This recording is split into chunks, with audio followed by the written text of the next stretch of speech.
ये मस्जिद तूबा है कराची के।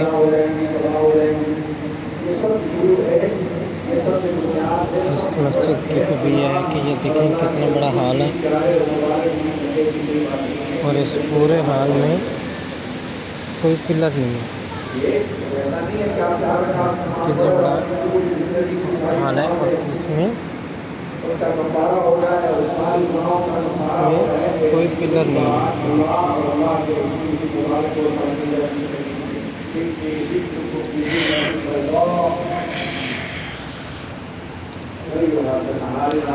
ये तूबा मस्जिद है और इस मस्जिद में ये जो इतना बड़ा हॉल है, ये गुंबद बना हुआ है।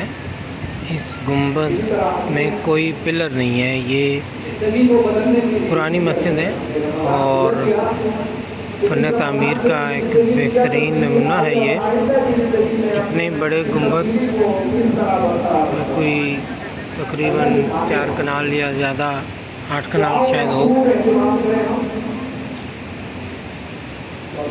4 कनाल से तो ज़्यादा ही लग रहा है रकबा। इतनी बड़ी छत है, एक गुंबद बना हुआ है और बस एक ही गुंबद है, कोई पिलर नहीं है इसमें। देख